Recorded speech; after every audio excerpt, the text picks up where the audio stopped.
This video is brought to you by AKSIAS. Hello aspirants, welcome you all to the AKS.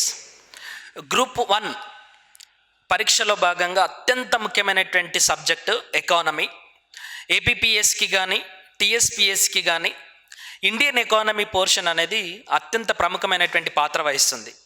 మీకు Telangana group 1లో భాగంగా around 50 మార్కులు Indian ఎకానమీకి ఉంటే TSPSC group 1లో భాగంగా దాదాపుగా 50% మార్క్స్ అంటే దాదాపుగా 75 మార్క్స్ ఇండియన్ ఎకానమీ కోసం కేటాయించబడ్డది. ఒకవేళ ఏపీపీఎస్సి గ్రూప్ 1 మెయిన్స్ తీసుకున్నా, టీఎస్పీఎస్సి గ్రూప్ 1 మెయిన్స్ తీసుకున్నా, మరియు జనరల్ స్టడీస్ పేపర్ తీసుకున్నా, ఏ రకమైనటువంటి అంశాలను తీసుకున్నా కూడా మెయిన్స్లో ఇండియన్ ఎకానమీ యొక్క పార్ట్ అత్యంత ముఖ్యమైనటువంటి పార్ట్. ఇప్పుడు ఇండియన్ ఎకానమీ టీఎస్పీఎస్సి యొక్క 5 చాప్టర్లను మనం విశ్లేషిస్తూ దాని తర్వాత ఏపీకి సంబంధించినటువంటి ఇండియన్ ఎకానమీ ఎలా చదవాలి అనేటటువంటి అంశాలని కూడా మనము విశ్లేషిద్దాం. తెలంగాణకు సంబంధించినటువంటి గ్రూప్ 1లో భాగంగా ఇండియన్ ఎకానమీ పార్ట్ 1లో భాగంగా ఉంటుంది. మీకు పార్ట్ 1లో ఇక్కడ చూసినట్టు పేపర్ 4 ఆర్థిక మరియు అభివృద్ధి, ఎకానమీ అండ్ డెవలప్మెంట్ అనేటటువంటి పేరుతోటి పేపర్ 4 50 మార్క్స్ మొత్తం 150 మార్క్స్కి ఉంటుందండి. ఈ 150 మార్క్స్లో 3 పార్ట్స్ ఉంటాయి. పార్ట్ నెంబర్ 1 వచ్చేసి భారత ఆర్థిక వ్యవస్థ, పార్ట్ నెంబర్ 2 వచ్చేసి తెలంగాణ ఆర్థిక వ్యవస్థ, పార్ట్ నెంబర్ 3 వచ్చేసి అభివృద్ధి మరియు పర్యావరణ సమస్యలు, డెవలప్మెంట్ అండ్ ఎన్వైర్మెంటల్ ప్రాబ్లమ్స్. ఈ 3 అంశాలకు ఇంతకుముందు ప్రీవియస్ ఇయర్ క్వశ్చన్స్ని కనుక గమనిస్తే ఒక్కొక్క పార్ట్కు కనీసం 50 మార్కుల వెయిటేజ్ ఉంది. ఈ 50 మార్క్స్ వెయిటేజ్లో సపోజ్ ఇండియన్ ఎకానమీ పేపర్ కనుక నేను తీసుకుంటే, మీరు మళ్ళీ ఒకసారి జనరల్ ఎస్సే పేపర్ 1లో కనుక వెళ్తే, జనరల్ ఎస్సే పేపర్ 1లో మొత్తం 3 పార్ట్స్ ఉంటాయండి. దాంట్లో మొదటి పార్ట్లో 2 సబ్ టాపిక్స్ ఉంటాయి. దాంట్లో సెకండ్ సబ్ టాపిక్ వృద్ధి మరియు సామాజిక అంశాలపైన ఉంటుంది. అంటే జనరల్ ఎస్సే రాయాలి అన్నా, జనరల్ ఎస్సేలో ఉన్నటువంటి పేదరికం గురించి రాయాలన్నా, అన్ఎంప్లాయ్మెంట్ గురించి రాయాలన్నా, ఆర్థిక అసమానతల గురించి రాయాలి అన్నా, లేదా కొత్తగా ప్రభుత్వం తీసుకున్నటువంటి రకరకాల ఆర్థికపరమైనటువంటి నిర్ణయాల గురించి మీరు జనరల్ ఎస్సే రాయాల్సి ఉన్నప్పటికీ ఇండియన్ ఎకానమీలో మీకున్నటువంటి తాకత్తుని బట్టి, మీకున్నటువంటి నాలెడ్జ్ని బట్టి మాత్రమే మీరు సంపూర్ణమైనటువంటి ఎస్సే రాయగలుగుతారు. కాబట్టి జనరల్ ఎస్సే మీరు పర్ఫెక్ట్గా రాయాలి అన్నా, లేదా సామాజిక అంశాల మీద పర్ఫెక్ట్గా మీరు రాయాలి అన్నా, మరియు పేపర్ 4లో ఉన్నటువంటి ఇండియన్ ఎకానమీ మీద మీరు పర్ఫెక్ట్గా రాయాలి అన్నా కూడా ఈ ఇండియన్ ఎకానమీకి సంబంధించినటువంటి ఈ కాన్సెప్ట్స్ అత్యంత ముఖ్యమైనటువంటి కాన్సెప్ట్స్ అండి. ఇండియన్ ఎకానమీలో మనకు మొత్తం 50 మార్క్స్కి ఈ ఇండియన్ ఎకానమీ పేపర్ ఉంటుందండి. మనము ఇంతకుముందు ఏకేఎస్లో భాగంగా తీసుకున్నటువంటి మెంటార్షిప్ ప్రోగ్రామ్ కానీ, దాని తర్వాత ఏకేఎస్లో మనం ఇంతకుముందు స్టార్ట్ చేసినటువంటి mains answer writing practice course, దాన్ని టెస్ట్ సిరీస్ అని చెప్పేసి అంటారు, టెస్ట్ సిరీస్ కానీ, మరియు mains orientation on fundamental things అనేటటువంటి కోర్సు కానీ, ఇవన్నీ కూడా మళ్ళీ కంటిన్యూ అవుతాయి. ఇంతకుముందు థౌజండ్స్ ఆఫ్ స్టూడెంట్స్ ఎట్లయితే ఏపీ మరియు తెలంగాణలో గ్రూప్ 1లో ఎట్లయితే సక్సెస్ అయ్యారో, అదే రకంగా మనము నెక్స్ట్ రాబోయేటటువంటి నోటిఫికేషన్స్కి కూడా అదే రకమైనటువంటి కోర్సెస్ని మళ్ళీ స్టార్ట్ చేయబోతున్నాం. కాబట్టి మీరు ఈ పర్టికులర్ కాంటెక్స్ట్లో సక్సెస్ కావాలి అని అంటే ఇప్పుడు ఈ 50 మార్క్స్లో మొత్తం 5 చాప్టర్స్ ఇచ్చారండి. గ్రూప్ 1 మెయిన్స్లో భాగంగా 5 చాప్టర్స్ ఇచ్చారు. ఒకటి ఫస్ట్ చాప్టర్ వచ్చేసి నేషనల్ ఇన్కమ్ అంటే జాతీయ ఆదాయము, జాతీయ ఆదాయము. రెండో చాప్టర్ వచ్చేసి పేదరికము మరియు నిరుద్యోగం, పేదరికం మరియు నిరుద్యోగం, దీన్నే పావర్టీ అండ్ అన్ఎంప్లాయ్మెంట్ అంటారు. This one is called as the national income. Third one వచ్చేసి మానిటరీ పాలసీ, దీన్నే ద్రవ్య పరపతి విధానం అంటాం. దీన్నే పరపతి విధానం అని చెప్పేసి కూడా అనొచ్చు. ఈ ద్రవ్య పరపతి విధానాన్ని ఎలా చదవాలి అనేటటువంటి అంశాలని కూడా మనం ఇప్పుడు డిస్కస్ చేయబోతున్నాం. 4వ చాప్టర్ వచ్చేసి మోస్ట్ ఇంపార్టెంట్ చాప్టర్ విత్త విధానము, దీన్నే కోశ విధానం అని చెప్పేసి కూడా అంటారు. ఇంగ్లీష్లో అయితే the fiscal policy, public finance and budget అంటారు. లాస్ట్ చాప్టర్ వచ్చేసి మీకు మోస్ట్ ఇంపార్టెంట్ చాప్టర్, భారతదేశంలో ప్రణాళికలు మరియు నీతి Aayog, the planning in India and నీతి ఆయోగ్. ఇది 5th చాప్టర్ అండి. ఇక్కడ ముఖ్యంగా మీరు గుర్తుపెట్టుకోవాల్సినటువంటి అంశం ఏంటి అంటే, ఈ 5 చాప్టర్స్లలో నేషనల్ ఇన్కమ్ కానీ, పేదరికం నిరుద్యోగం కానీ, ద్రవ్యపరపతి విధానం కానీ, కోశ విధానం కానీ మరియు ప్రణాళికలు నీతి ఆయోగ్లో సిలబస్లో మీకు ఏవైతే సబ్ టాపిక్స్ ఇచ్చారో ఆ సబ్ టాపిక్స్ను దాటి మీరు అధ్యయనం చేయాల్సినటువంటి ఆస్కారం అనేది ఉంటుంది. మీరు సిలబస్లో ఇచ్చినటువంటి సబ్ టాపిక్స్ని మాత్రమే చదివారనుకోండి, మీరు ఒక 20 to 25% ఆఫ్ ద సిలబస్ని మాత్రమే కంప్లీట్ చేసినట్టు. ఒకవేళ ఆ సిలబస్ను దాటి ఒక పర్టికులర్ చాప్టర్లో ఉన్నటువంటి అన్ని సబ్ టాపిక్స్ని కనుక మీరు పూర్తి చేసినట్టయితే మెయిన్స్ పాయింట్ ఆఫ్ వ్యూలో వచ్చేటటువంటి అన్ని ప్రశ్నలకి కూడా చాలా కూలంకషంగా సమాధానం రాసేటటువంటి ఆస్కారం అనేది ఉంటుంది. ఇప్పుడు మీరు ప్రీవియస్ ఇయర్ క్వశ్చన్స్ని కనుక చూస్తే, ఫర్ ఎగ్జాంపుల్ ఫస్ట్ చాప్టర్లో ఉన్నటువంటి నేషనల్ ఇన్కమ్ క్వశ్చన్స్ని కనుక చూస్తే, మీకు నేషనల్ ఇన్కంలో స్టాటిక్ పోర్షన్ల నుండి ప్రశ్నలు వచ్చినాయి, మెయిన్స్ అంటే డైనమిక్ పోర్షన్ల నుండి కూడా మీకు ప్రశ్నలు వచ్చినాయి. స్టాటిక్ పోర్షన్ అంటే మీనింగ్ నేషనల్ ఇన్కమ్కి సంబంధించినటువంటి డెఫినేషన్, అంటే జాతీయ ఆదాయానికి సంబంధించినటువంటి నిర్వచనం. తర్వాత జాతీయ ఆదాయాన్ని స్వాతంత్రానికి పూర్వం ఎవరెవరు ఏ రకంగా అంచనా వేశారు, స్వాతంత్రం తర్వాత జాతీయ ఆదాయాన్ని ఏ రకంగా అంచనా వేశారు. అవే కాకుండా స్టాటిక్ పోర్షన్లో అడిగినటువంటి ఇంకా కొన్ని క్వశ్చన్స్లలో జాతీయ ఆదాయాన్ని లెక్కించేటటువంటి పద్ధతులు, జాతీయ ఆదాయాన్ని లెక్కించడానికి మనం 3 పద్ధతులను వాడతాం. 2014-15 తర్వాత జాతీయ ఆదాయాన్ని లెక్కించడానికి మనము జీవీఏ అట్ బేసిక్ ప్రైస్ అనేటటువంటి మెథడాలజీని వాడుతున్నాం. దాని తర్వాత జాతీయ ఆదాయం యొక్క రకరకాల భావనలు, ఈ జాతీయ ఆదాయం యొక్క భావనలు అనంటే various concepts of national incomes అని చెప్పేసి అంటాం. ఈ వేరియస్ కాన్సెప్ట్స్ ఆఫ్ నేషనల్ ఇన్కంలో భాగంగా మనం జీడిపి గురించి చదవాలి, కాన్సెప్చువల్గా చదవాలి, జిఎన్పి గురించి కాన్సెప్చువల్గా చదవాలి, మరియు ఎన్ఎన్పి గురించి కూడా కాన్సెప్చువల్గా చదవాలి. దీంతో పాటుగా పర్ క్యాపిటా ఇన్కమ్ అంటే ఏంటి, దీన్నే జాతీయ తలసరి ఆదాయం అంటాం. దాని తర్వాత పర్సనల్ డిస్పోజబుల్ ఇన్కమ్ వెహర్య ఆదాయం అంటే ఏంటి, మరియు ప్రైవేట్ ఇన్కమ్ ప్రైవేట్ ఆదాయం అంటే ఏంటి. ఈ రకంగా కాన్సెప్చువల్గా అంటే జాతీయ ఆదాయానికి సంబంధించినటువంటి మౌలిక భావనలు ఏవైతే ఉంటాయో ఆ మౌలిక భావనల మీద ప్రశ్నలు అడిగిండు. దీంతో పాటుగా జాతీయ ఆదాయానికి సంబంధించి వివిధ రంగాల వారీగా వాటా, ఇప్పుడు జాతీయ ఆదాయం యొక్క లెక్కింపు అనేది వ్యవసాయ రంగము, పారిశ్రామిక రంగము మరియు సేవల రంగానికి సంబంధించినటువంటి వివిధ రంగాల యొక్క వాటా ఎట్లుంది, ఈ వివిధ రంగాలు ఏ సంవత్సరంలో ఏ రకమైనటువంటి ధోరణిని అవలంబిస్తున్నాయి, what was the performance of agriculture sector, industrial sector as well as the service sector for the last 2 years, for the last 3 years and in the last financial year. ఈ రకమైనటువంటి ప్రశ్నలు రంగాల వారీగా అడుగుతాడు. దీంతో పాటుగా revision of the national income అంటే జాతీయ ఆదాయాన్ని మారుస్తూ 2014-15లో కొన్ని మార్పులు చేసిరు. ఆధార సంవత్సరాన్ని మార్చడం కానీ, దాని తర్వాత ఈ జాతీయ ఆదాయాన్ని లెక్కించడంలో ఇంతకుముందు ఉత్పత్తి కారకాల దగ్గర అంటే ఎన్ఎన్పి అట్ మార్కెట్ ప్రైస్ దగ్గర లెక్కించేటటువంటి నేషనల్ ఇన్కమ్ను 2014-15 తర్వాత ఎన్ఎన్పి అట్ మార్కెట్ ప్రైస్ అనేటటువంటి ధర దగ్గర లెక్కిస్తున్నారు. దాని గురించి కానీ, దాని తర్వాత ఇంతకుముందు ఎన్ఎన్పి అట్ మార్కెట్ ప్రైస్ నుండి ఇప్పుడు జీవీఏ అట్ బేసిక్ ప్రైస్ దగ్గర నేషనల్ ఇన్కమ్ను లెక్కిస్తున్నాం. ఇట్లాంటి కొత్తగా జాతీయ ఆదాయాన్ని లెక్కించడంలో వచ్చినటువంటి మార్పుల గురించి మీకు ప్రశ్నలు అడుగుతున్నాడు. దాంతోపాటుగా లాస్ట్ ఫినాన్షియల్ ఇయర్ అంటే పోయిన ఆర్థిక సంవత్సరంలో జాతీయ ఆదాయానికి సంబంధించినటువంటి ధోరణులు అంటే జాతీయ ఆదాయం ఎప్పుడు పెరుగుతుంది, ఎప్పుడు తగ్గుతుంది, జీడిపి ఎందుకు మైనస్లోకి పోయింది, వి షేప్డ్ రికవరీ అంటే మీనింగ్ ఏంటి, ఇట్లా present ongoing trend dynamic portion ఏదైతుందో అట్లాంటి అంశాల మీద కూడా మిమ్మల్ని ప్రశ్నలు అడుగుతాడు.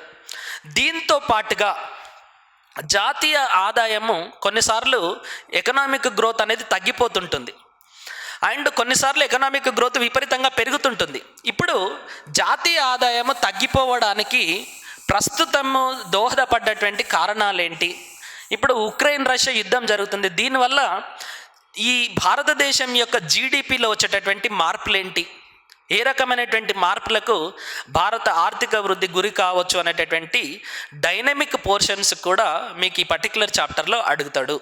కాబట్టి నేషనల్ ఇన్కమ్ అనేటటువంటి చాప్టర్లో భాగంగా మీరు చదవాల్సినటువంటి సబ్ టాపిక్స్ ఏంటి అంటే, ఒకటి జాతీయ ఆదాయం యొక్క భావనలు, the fundamentals of national income.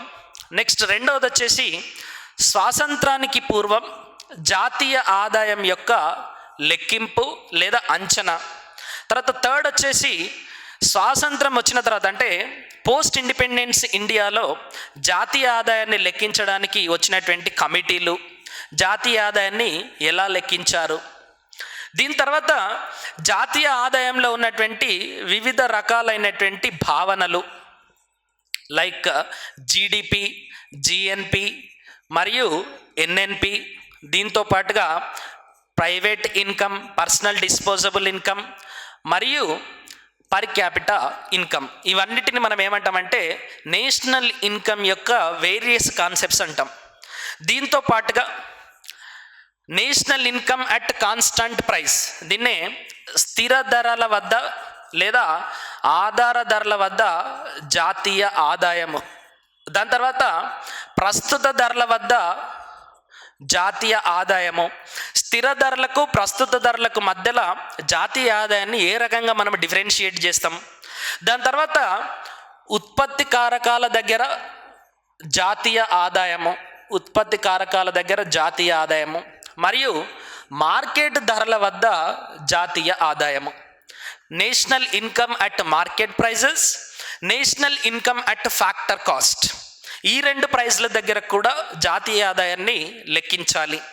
దాని తర్వాత జాతీయ ఆదాయాన్ని లెక్కించేటటువంటి విధానాలు. జాతీయ ఆదాయాన్ని మనము 3 రకాలుగా లెక్కిస్తాం. ఒకటి వ్యయ పద్ధతిలో, దాన్నే expenditure methodology to calculate the national income అంటాం.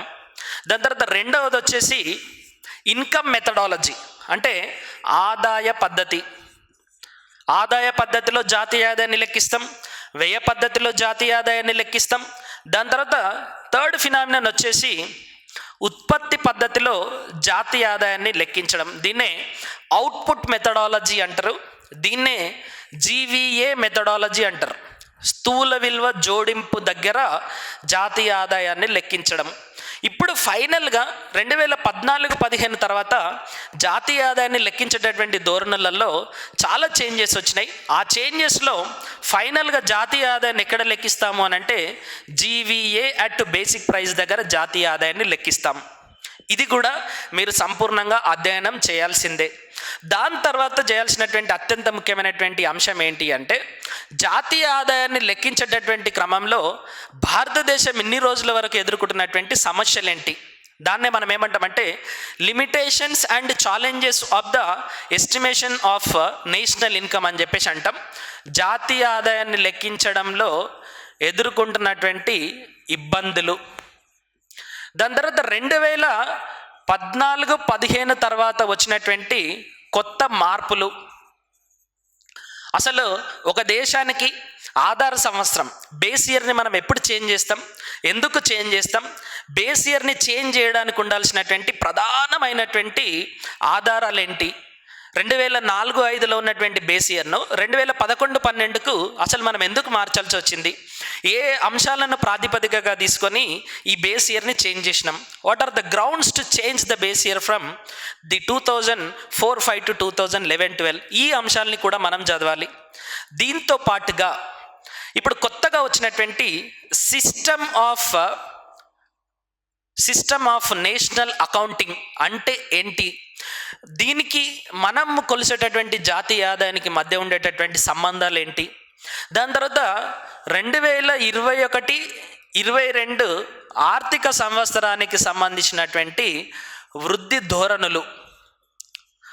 ధోరణులు, దీన్నే ఇంగ్లీష్లో the growth patterns of India in 2021-22 financial year.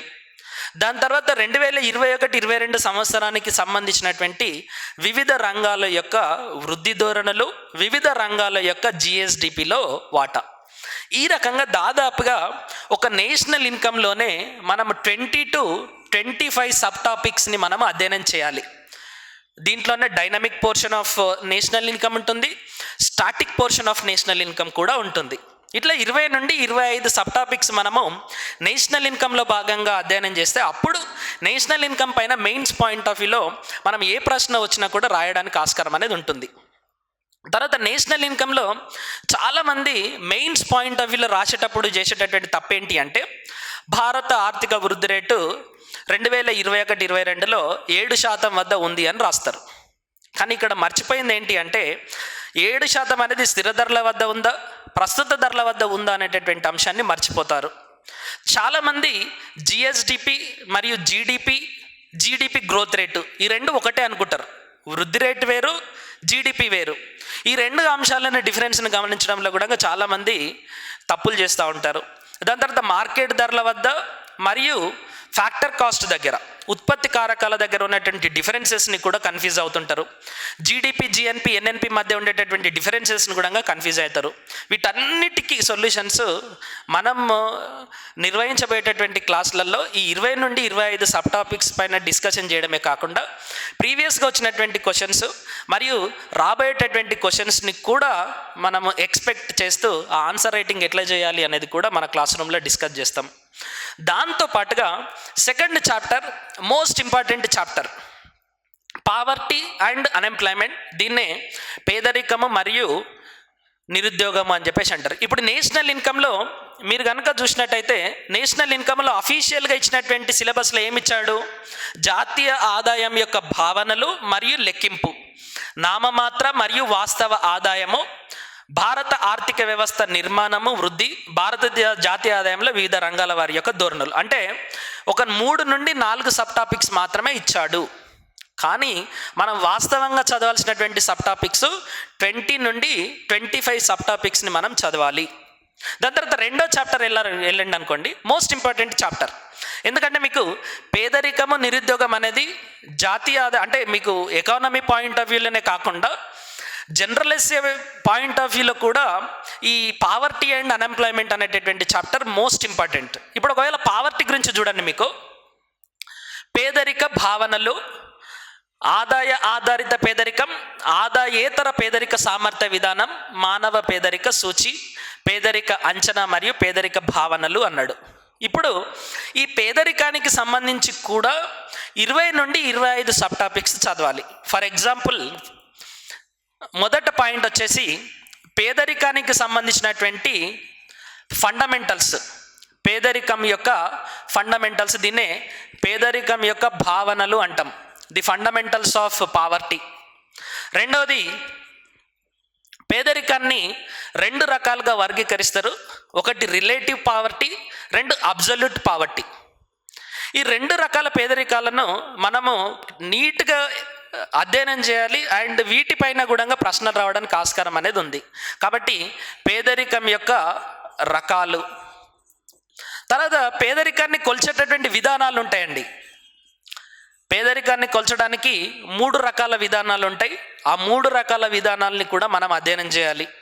లేటెస్ట్గా వచ్చినటువంటి సేన్ ఇండెక్స్ నుండి మొదలుకుంటే ఈ పేదరికం యొక్క విధానాలని కొల్చేటటువంటి అంశాలని కూడా మనము క్లియర్గా అధ్యయనం చేయాలి.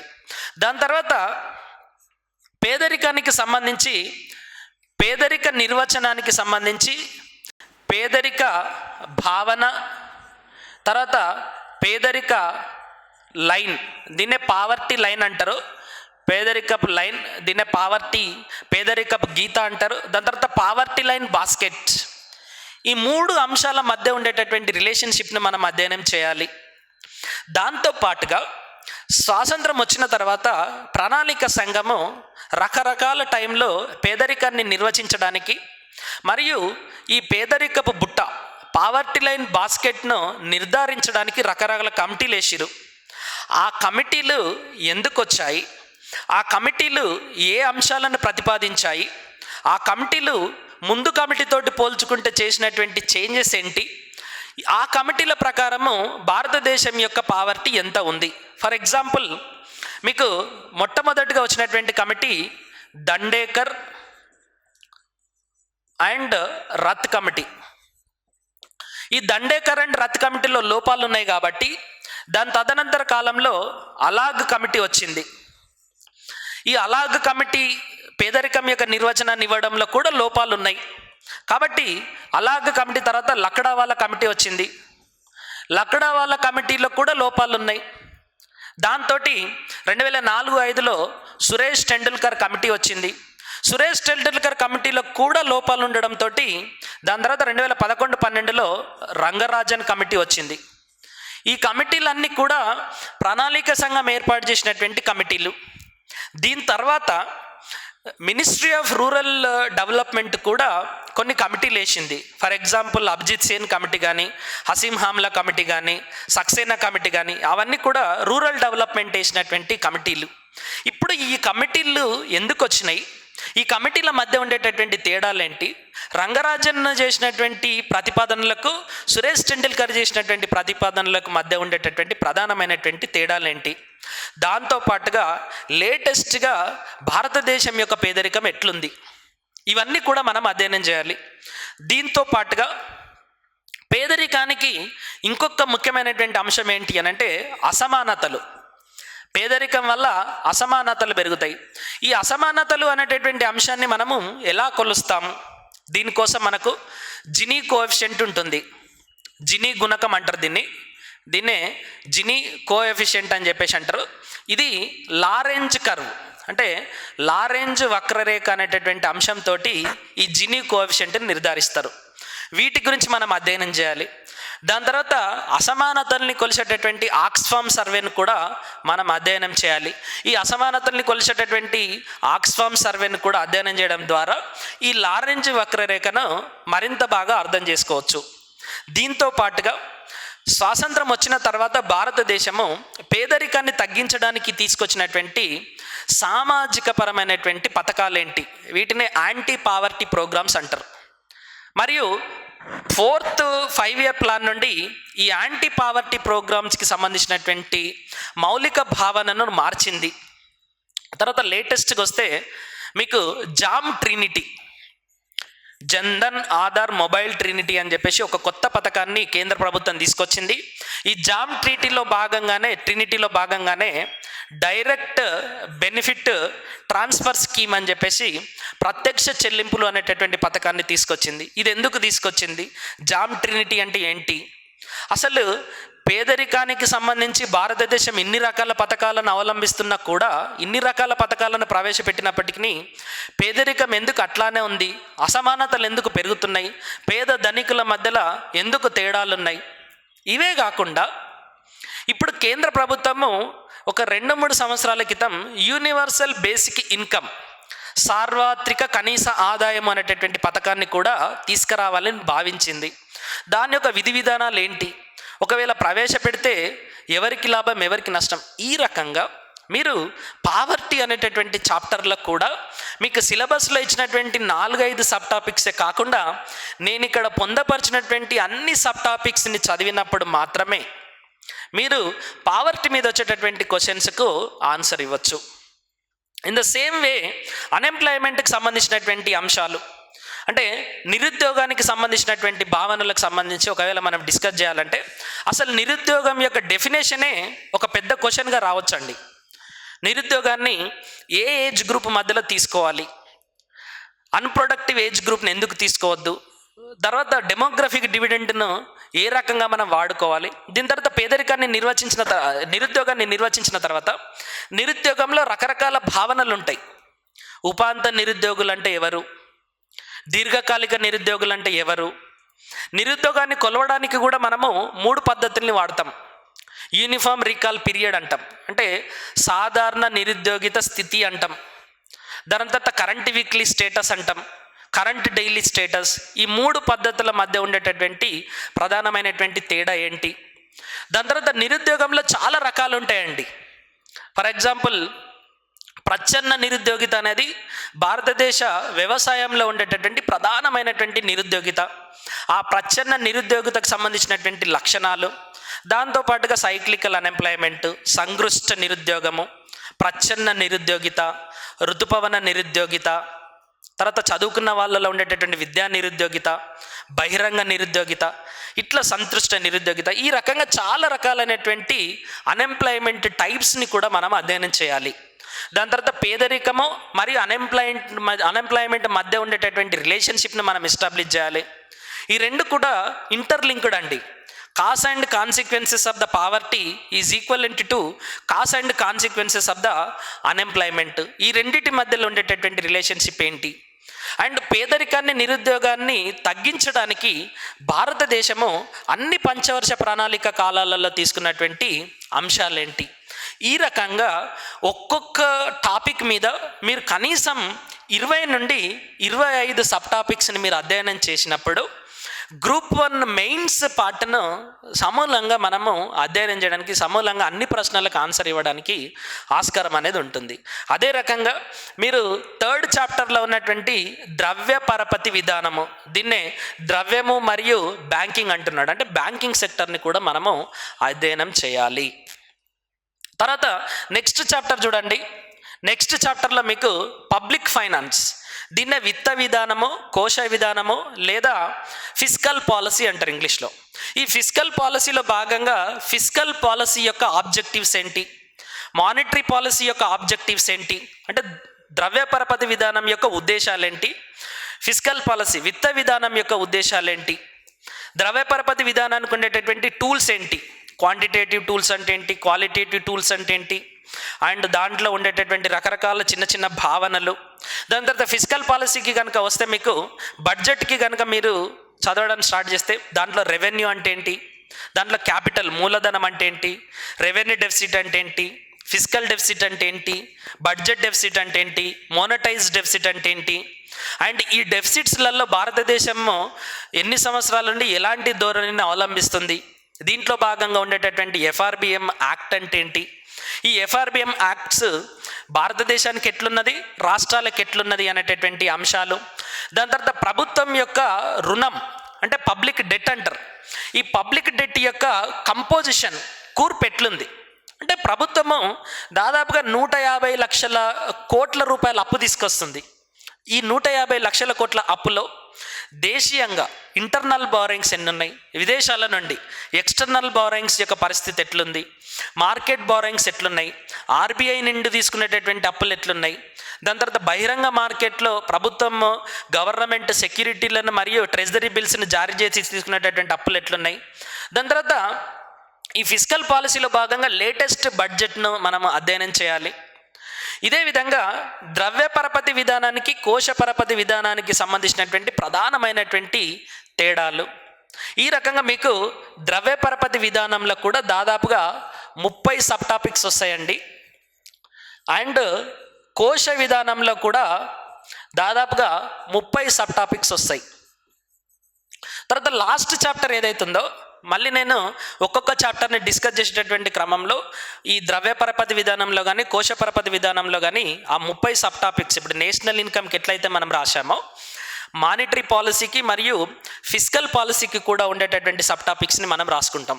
దాంతోపాటుగా లాస్ట్ చాప్టరు ప్రణాళికలు మరియు నీతి ఆయోగ్, దీంతో పాటుగా ఎల్పిజి రీఫార్మ్స్ని కూడా మనం చదవాలి. ఈ ప్రణాళికలలో అసలు ఒక దేశానికి ప్రణాళిక ఎందుకు అవసరము, మన దేశంలో మనము క్యాపిటలిస్టిక్ ఎకానమీ కాకుండా, సోషలిస్టిక్ ఎకానమీ కాకుండా మిక్స్డ్ ఎకానమీని ఏర్పాటు చేసుకున్నాం కదా, దీంట్లో ప్రణాళికల యొక్క పాత్ర ఏంటి, ప్రణాళిక సంఘం ఎలాంటి ప్రణాళికలను ఏర్పాటు చేసింది, ఎన్డీసీకి ప్రణాళిక సంఘానికి మధ్య ఉండేటటువంటి డిఫరెన్స్ ఏంటి, దాని తర్వాత ప్రణాళిక సంఘం యొక్క ఉద్దేశాలు, what are the objectives of planning commission of India. దాని తర్వాత 12 పంచవర్ష ప్రణాళిక కాలాలలో మనము అన్ని పంచవర్ష ప్రణాళికలను మనం సమీక్ష చేయాలి. దాని తర్వాత ఈ ప్రణాళిక సంఘాన్ని తీసివేసి ఎందుకు మనం నీతి ఆయోగ్కి వచ్చినాం, 12వ పంచవర్ష ప్రణాళికలో ప్రతిపాదించినటువంటి ఇంక్లూజివ్ గ్రోత్ అంటే సమ్మిళిత వృద్ధి అంటే ఏంటి, సస్టైనబుల్ గ్రోత్ అంటే ఏంటి, ఫాస్టర్ సస్టైనబుల్ గ్రోత్ అంటే ఏంటి, తర్వాత ప్రణాళిక సంఘాన్ని తీసివేయడానికి దారితీసినటువంటి పరిస్థితులు ఏంటి, ఎందుకు తీసేయాల్సి వచ్చింది, ప్రణాళిక సంఘం యొక్క విజయాలేంటి, ప్రణాళిక సంఘం యొక్క వైఫల్యాలేంటి, ప్రణాళిక సంఘాన్ని తీసివేయడానికి భారతదేశము చెప్పినటువంటి రేషనాలిటీ ఏంటి. ఇదే కాకుండా నీతి ఆయోగ్కు సంబంధించి నీతి ఆయోగ్ యొక్క కంపోజిషను, ప్రణాళిక సంఘం యొక్క కంపోజిషన్ మధ్య ఉండేటటువంటి తేడాలు, నీతి ఆయోగ్ కంపోజిషను మరియు ప్రణాళిక కాలానికి సంబంధించినటువంటి కూర్పులో ఉండేటటువంటి తేడాలు, దాంతోపాటుగా మీకు సరళీకరణ, ప్రైవేటీకరణ మరియు ప్రపంచీకరణ, దీన్నే మనం ఎల్పిజి రీఫార్మ్స్ అని చెప్పేసి అంటాం.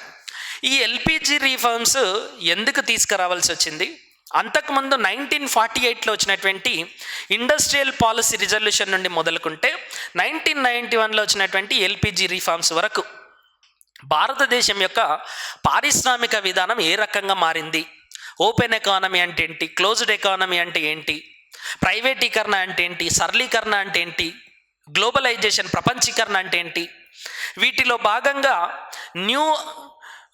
న్యూ ఎకనామిక్ రీఫార్మ్స్ అంటాం, అంటే నూతన ఆర్థిక విధానాలు అంటే ఏంటి, 1991లో తీసుకున్నటువంటి తక్షణ చర్యలు ఏంటి, దీని తర్వాత ఒక 25 సంవత్సరాల తర్వాత భారతదేశం యొక్క ఆర్థిక వ్యవస్థ ఏ రకంగా మారింది. ఇట్లా మీరు మొత్తం గ్రూప్ 1లో ఉన్నటువంటి ఇండియన్ ఎకానమీని కనుక తీసుకుంటే ఒక్కొక్క చాప్టర్లో 20 to 25, కొన్ని దగ్గర 30 సబ్ టాపిక్స్ ఉంటాయండి. మొదటి చాప్టర్లో ఒక 25 సబ్ టాపిక్స్, రెండో చాప్టర్లో ఇంకొక 25 sub topics, 25 to 30 sub topics, మూడో చాప్టర్లో భాగంగా 30 సబ్ టాపిక్స్, నాలుగో చాప్టర్లో భాగంగా ఒక 30 సబ్ టాపిక్స్, ఐదవ చాప్టర్లో భాగంగా 30 to 35 సబ్ టాపిక్స్ ఉంటాయండి. ఇట్లా మొత్తం గ్రూప్ 1కు సంబంధించి మీరు మొత్తం గ్రూప్ 1 కనుక కంప్లీట్ చేయాలి అని అంటే 140 నుండి 160 మధ్యలో ఉండేటటువంటి సబ్ టాపిక్స్ని మనము అధ్యయనం చేయాలి. ఈ 140 నుండి 160 మధ్యలో ఉండేటటువంటి సబ్ టాపిక్స్ను ఒకవైపు ఏమో స్టాటిక్ పోర్షన్ అంటే మౌలికమైనటువంటి భావనలు, ఇంకొక వైపు ఏమో కాన్సెప్షువల్ అంటే డైనమిక్ పోర్షన్, ఈ రెండింటిని కూడా కలుపుతూ న్యూస్ పేపర్ని కూడా అనలైజ్ కనుక చేసుకోగలిగితే మీరు ఏ కేసులో ఇంతకుముందు ఏ క్లాసులలో అయితే ఏ రకమైనటువంటి మెథడాలజీ వాడి మనం విజయం సాధించినామో రేపు రాబోయేటటువంటి క్లాసులో కూడా ఇదే రకమైనటువంటి మెథడాలజీలో క్లాసెస్ ఉంటాయి ఏకేఎస్ ఐఏఎస్లో. ఒకవైపు ఏమో డైనమిక్ పోర్షన్ను రెగ్యులర్గా మనం డిస్కస్ చేస్తూ ఉంటాం. ఈ డైనమిక్ పోర్షన్ను సిలబస్కి ఎలా అన్వయించుకోవాలి అనేటటువంటి అంశాలని మనం టీచ్ చేస్తాం. దాంతోపాటుగా స్టాటిక్ పోర్షన్ని కూడా స్టెప్ బై స్టెప్ ప్రాసెస్లో ఎలా నేర్చుకోవాలి, వాటిని మెయిన్స్ పాయింట్ ఆఫ్ వ్యూలో ఆన్సర్స్ రాసేటప్పుడు వాటిని ఎట్లా ఇంబైబ్ చేసుకోవాలి అనేటటువంటి అంశాలని కూడా మనం ఈ ఏకేఎస్ ఐఏఎస్ ఈ ఏకేఎస్ ఐఏఎస్లో ఉండేటటువంటి క్లాస్లో మనం డిస్కస్ చేస్తాం. దాంతోపాటుగా రెగ్యులర్గా న్యూస్ పేపర్ మీద కూడా అనాలిసిస్ ఉంటుంది కాబట్టి మీకు class room discussion point of వ్యూలో భాగంగా అన్ని స్టాటిక్ పోర్షన్స్కి డైనమిక్ పోర్షన్ని మనము యాడ్ చేసి డిస్కషన్స్ చేస్తాం కాబట్టి గ్రూప్ 1 ఇండియన్ ఎకానమీలో హయ్యెస్ట్ మార్క్స్ సాధించడానికి అవకాశం అనేది ఉంటుంది. నెక్స్ట్ వచ్చేటటువంటి క్లాసులలో మిగతా చాప్టర్స్ యొక్క సబ్ టాపిక్స్ కానీ, తెలంగాణ ఆర్థిక వ్యవస్థను ఎట్లా చదవాలి, తర్వాత ఆంధ్ర ఆర్థిక వ్యవస్థను ఎట్లా చదవాలి అనేటటువంటి అంశాలని కూడా మనము సపరేట్ వీడియోలో చూద్దాం. Thank you all. This video is brought to you by AKSIAS.